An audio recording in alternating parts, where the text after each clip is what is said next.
Lucia was a middle-aged woman with a face marked by wrinkles and hands hardened by work. Every day she woke up before dawn to prepare for her job as a housekeeper. Despite her tiredness, Lucia always managed to find the strength to smile. Her days were long and tiring, but for her every sacrifice was made for the love of her family, who were at the center of everything she did.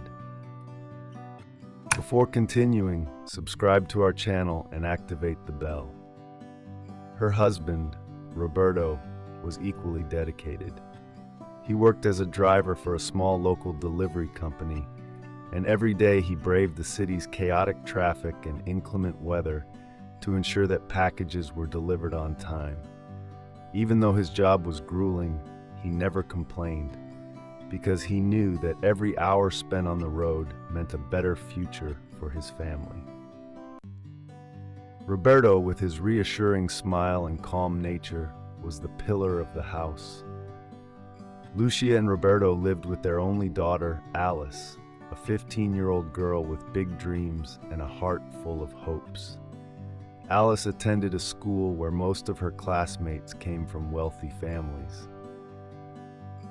Their homes were large, their parents had prestigious careers, and their mothers showed up to school events impeccably dressed, with expensive handbags and glittering jewelry. For Alice, the comparison of her life with that of her classmates was often a source of frustration and embarrassment. She looked at her mother with her plain clothes and work-worn hands and felt a deep sense of unease. She couldn't understand why her parents had to do such menial jobs, while other people's parents lived in luxury. She often wondered what her life would have been like if she had been born into a wealthier family. Alice never talked to her friends about her parents' jobs, and when someone asked her what they did, she quickly changed the subject. At home, she avoided inviting her friends over, fearing that they would see her modest home and judge her. She felt that she could never measure up to her classmates, who lived in spacious homes with well-kept gardens and huge bedrooms. One afternoon, after a particularly difficult day at work, Lucia and Roberto sat down with Alice to talk. They had noticed that their daughter seemed increasingly distant, and they knew it was time to address the problem. "Honey," Roberto began in his usual calm and reassuring voice, "we've noticed that you seem worried lately. I understand that our work may not seem important to others, but I want you to know that we are proud of what we do. We work hard every day to ensure that you have everything you need." Alice, looking at the floor, felt a lump in her throat. "But why do we have to live like this? Why can't we have a house with a garden or a new car? Why can't you do jobs like my friend's parents do?" The words came out of his mouth before he could stop himself, filled with frustration and pain. Roberto sighed, but kept his usual calm smile. "It's not the work we do that defines who we are, Alice. What matters is how we face life every day. We work with dignity and do our best for you. We can't buy you everything you want, but we can guarantee you love and a future full of possibilities." Lucia, who had been silent until that moment, took her daughter's hand and looked into her eyes. "We can't change the past, darling," she said softly, "but we can build a better future together. Every job has value if done with dedication. You can have everything you want, but never forget where you come from and how much love there is in this house." Alice listened to her parents' words, but inside she still felt a deep sadness. Even though she was beginning to understand that her parents did everything for her, the weight of social expectations continued to weigh on her. She felt trapped between the desire to belong to the glittering world of her classmates and the reality of her simple life. Over the next few weeks, Alice began to reflect more deeply on her parents' words. She observed how, despite the daily grind, Lucia and Roberto never lost their serenity. Her mother got up every morning before dawn and returned home late at night. But despite everything, she always found time to prepare a hot dinner and listen to Alice's worries. Her father, despite the long hours spent behind the wheel, never failed to make her smile with a joke or tell her a funny story of his day.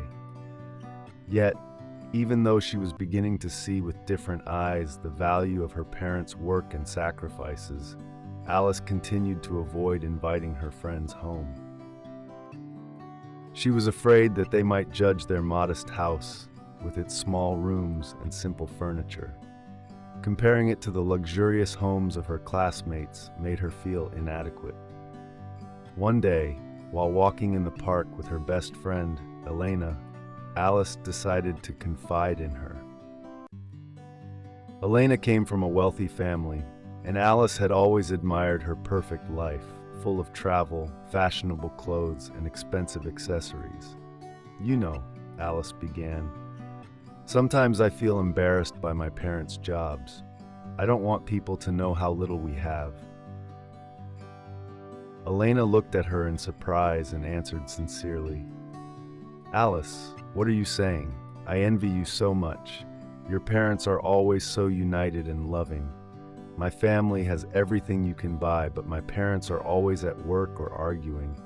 I would love to have the serenity that is in your house." Those words deeply affected Alice. She had never considered that someone could envy her simple life. That day, something changed in her heart. She began to understand that true wealth was not made of material goods, but of love, affection, and mutual understanding. When she got home, she approached her mother with a new smile. "Mom," she said, "I was thinking, why don't we invite my friends over tomorrow afternoon? We could all make hot chocolate together."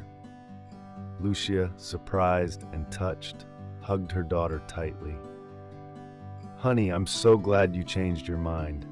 It doesn't matter what other people think. The important thing is that you're always proud of who you are and of our family." The next day, Alice's little house was filled with laughter and chatter. Lucia prepared a delicious hot chocolate and homemade cookies, creating a welcoming and warm atmosphere. Alice's friends, who were initially curious to see her house, were struck by the love that reigned in that small home. From that day on, Alice no longer felt ashamed of her family or her home. She understood that even if their life was modest, it was full of what really mattered: love, unity, and serenity. And this, for her, was the greatest treasure. Did you like this story? Leave a comment below. Thanks for watching the video till the end, and see you next story.